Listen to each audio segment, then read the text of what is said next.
Welcome back, right wing Rico, the single boyfriend. There's nothing more anti American than just allowing yourself to be a victim. We're getting more and more stories of people fighting back. Unfortunately, in this day and age, for you to fight back against people that are trying to steal from you or rob you or kill you, if they're black, you're called racist. That's just how it goes now. No matter what it is, if you do not allow them to victimize you, you're a racist. If you say, hey, I want Trump to bring the military to stop the crime, even if it's them against their own people, you're considered racist. That's why that term just no longer means anything. It kind of means what anti Semitic means, just nothing. It's actually a compliment. It means you're aware, it means you're willing to protect yourself. I always ask people if if someone from this particular racial background does something to you or comes after you and you defend yourself, um would you rather be called racist because at least you're alive for them to call you that at all? How fair is that to your family if you're no longer there because you were afraid to fight back? You were afraid to do something, and you just wanted to comply. Your kids aren't going to have you. You're the primary breadwinner of your family. What are your people going to do? All because you're worried about virtue signaling and seeming tolerant. That's not the way anymore. I've seen so many of these videos, and I'm noticing that even in California, people are just less and less afraid of the consequences of protecting themselves. That's going to be the only way you're going to survive the next few years. There is a light at the end of the tunnel, but we're going to just look at these cases for what they are. Oakland jewelry store owner locks 5 robbers inside. So 5 men invaded this jewelry store to rob it. 2 of them are killed by the store owners. And the guys who survived, the 3 that didn't die, they are being charged with the murder per California law. Now, I'm from Los Angeles, and I've lost friends to this exact same law. And it varies. Everyone's going to say they didn't know, it wasn't on purpose. I didn't know they were about to do this, but it's that's our law. That's how it goes. We used to have the three strikes law too, but we no longer have it. But say for example, I get into some friends of mine pick me up, and then they drive somewhere to commit a crime, and I'm in the back seat. I'm like, wait, where are we going? They're like, don't worry about it. We'll be right back. They go there. They pull out weapons. They kill someone. We get pulled over. I'm also charged with murder. I didn't have anything to do with it. I didn't have a gun, but I was with them in the commission of a crime, of a felony, of a murder, or of a robbery, whatever it may be. Say the police get into a shootout when they're pursuing us, and the police kill 3 out of 5 guys in the car.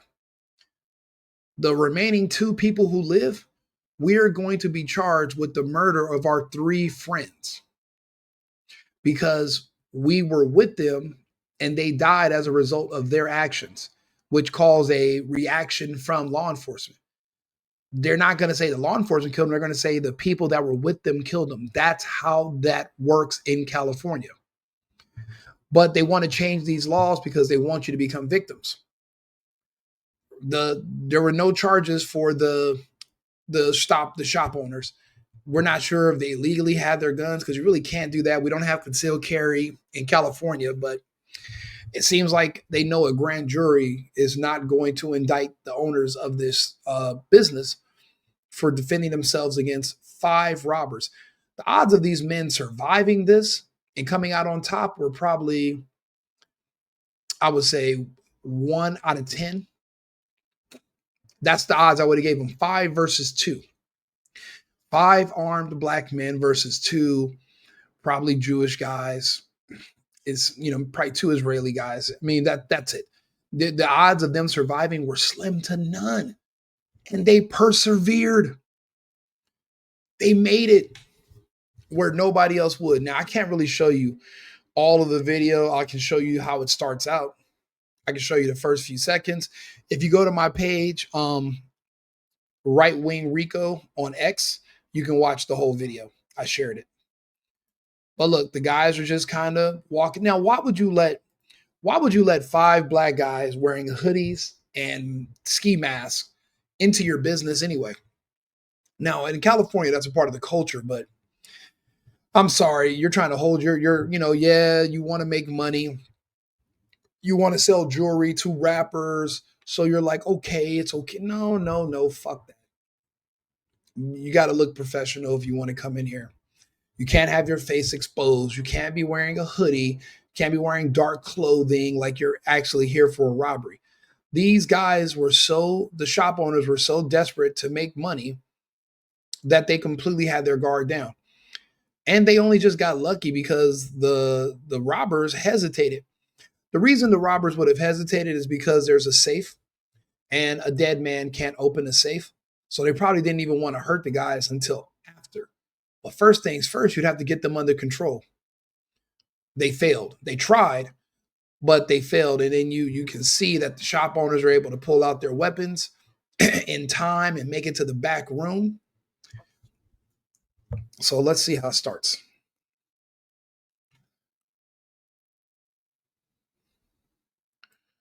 Okay, there we go.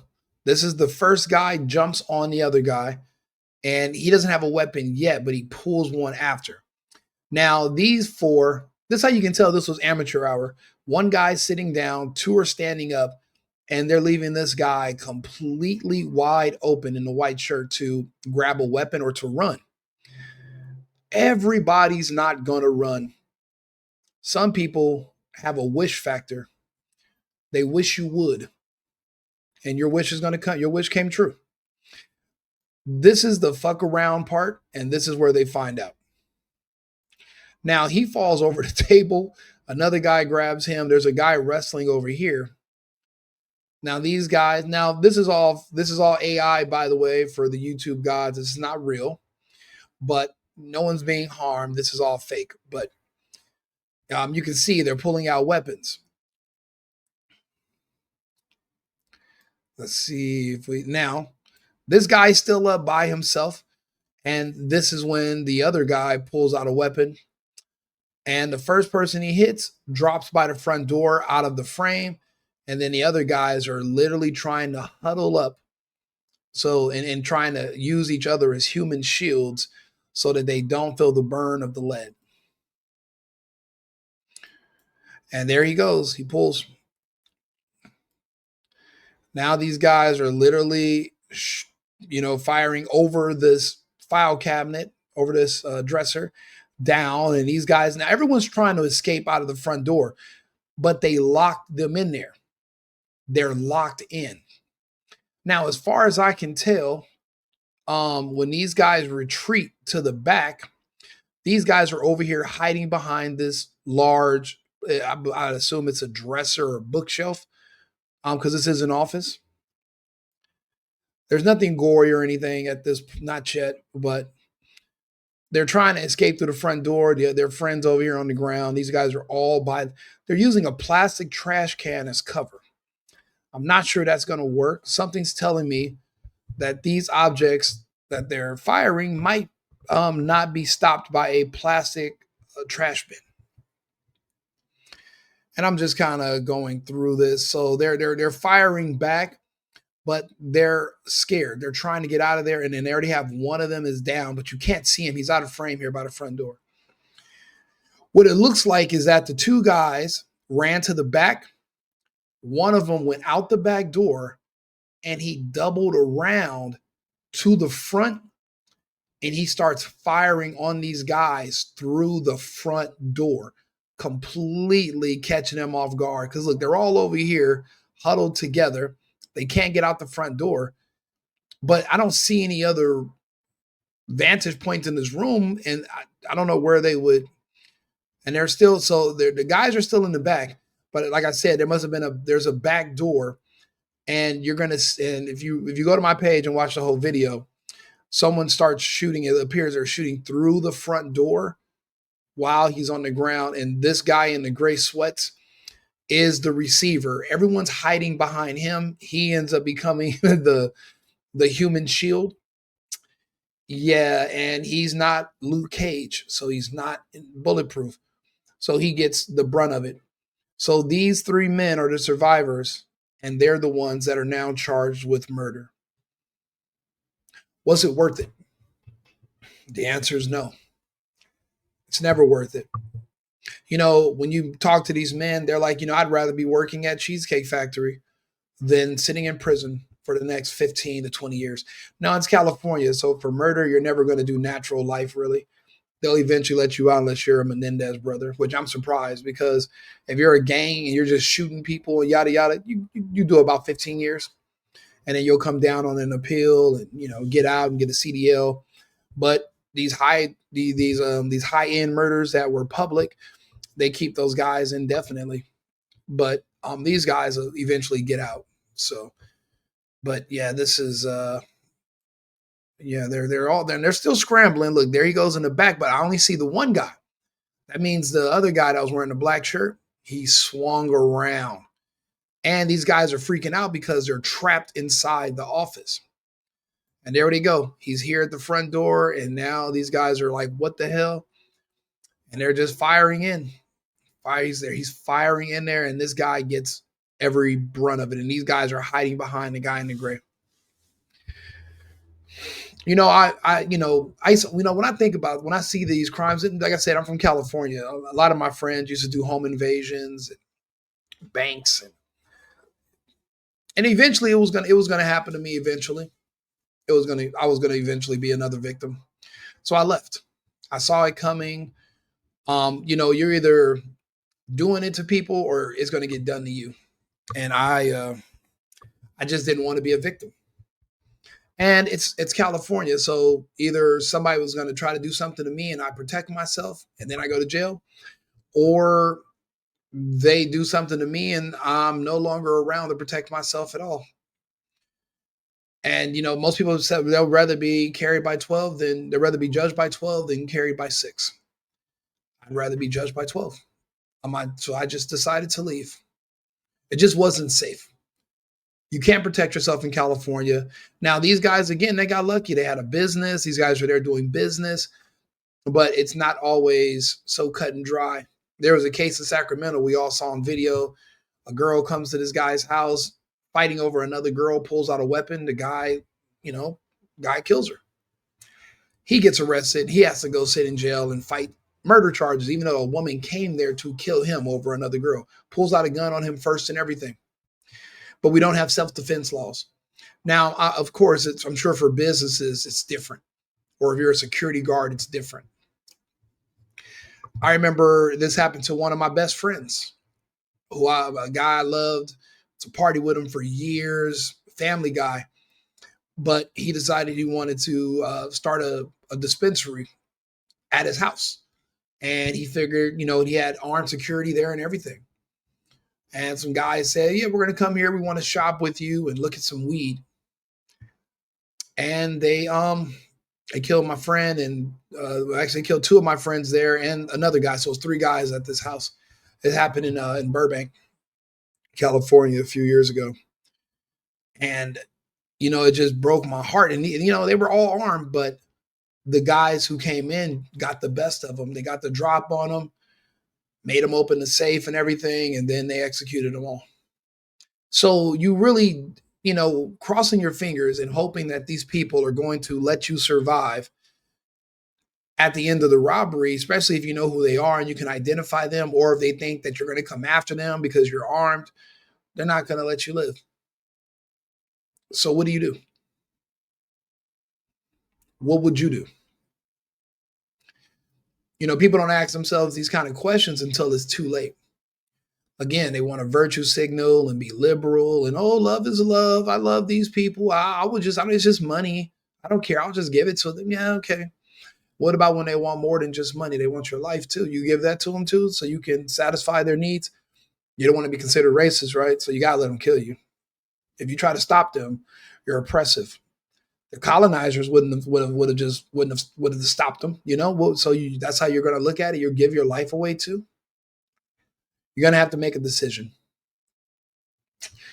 The business owners survived here against all odds. 5 versus 2, and they won. You're not going to be this lucky. You're not. I tell everybody the rules are no matter what, it's 50-50. Your odds are always 50-50 because you never know what the other person's going to do. So I just tell everybody, no matter, you could be a giant and you could be fighting a midget. Your odds don't change. 50-50. I know earlier I said there was only a 10% chance of survival, but again, rules of engagement, you have a 50-50 chance of things not going in your favor. So those are your only odds. If you can, stay out of California. This is where this is happening at. This is where it's all happening at. Look, I'm on X right now, Oakland jewelry heist. You see the guys, look at these, they're coming for you. They have the look. Look at them. They're coming for you. But it's not just there. Look at thugs rob a jewelry store in Oakland. Yeah, that's not the only, it's not an isolated incident. It happens all the time. This is a woman walking down the street on her way home from work, and 2 cars pull up and jump out to rob her. The usual suspects, blacks. But I'm the bad guy for pointing it out. Yeah. This is about what I would say 20 to 30 black dudes running in there with weapons. California smash and grab jewelry heists. We don't have California. But think about it. If you go out and you're looking for these suspects, you can't, they'd say, oh, you're profiling us because you're looking for black guys. So really they have the perfect cover because you really can't specifically go looking for suspects that are black, even though all the suspects are black. It's the perfect loophole for protection. You can't do anything about it except just become a victim. Now, like I always say, we have another 6 teens, Oakland, Chinatown, smash and grab. Yeah. People try to tell me, oh no, Rico, everybody does it. Mexicans, Asians, white people, they're doing smash and grabs and robbing everybody too. No, they're not. You're lying. And the fact that you make up this lie so you can sleep at night and know, because you want to feel better about the fact that your group is just basically a part of all the crime that's happening, the worst of the worst. So you make up these lies to pretend that it's even spread out amongst everybody. Everybody's just going around robbing each other. That's just a normal thing and just killing each other. That's a lie that you tell yourself. It's a lie from the depths of hell. And you see these other people are victims. These guys decided that they were going to be victors at the other guy's expense. So if you have sons and you have kids, show them these videos. Give them other options. Put them in trade school. Get them away from other black people because this culture is toxic. But it spreads like a virus. It's a mind virus. Get your kids away from their friends. Get them away. Or they're going to end up in prison. Like I said, we always have boxes, a box made of metal or a box made out of pine. The culture wants your kids dead or in prison. And it's your own people that push the culture and protect the culture because they want to see you gone. It's happening. This population of 13% is probably already down to 9% now. No one's talking about it. Again, this problem is the only one that we've been able to already begin to successfully vaccinate our way out of. If you know what I mean, then you know what I mean. It's happening every day. Go to my Instagram. You can see I keep score for you all. Like and subscribe. Share the video. Let me know if you agree or disagree. I'm open to hearing your thoughts. I'll be back on live in about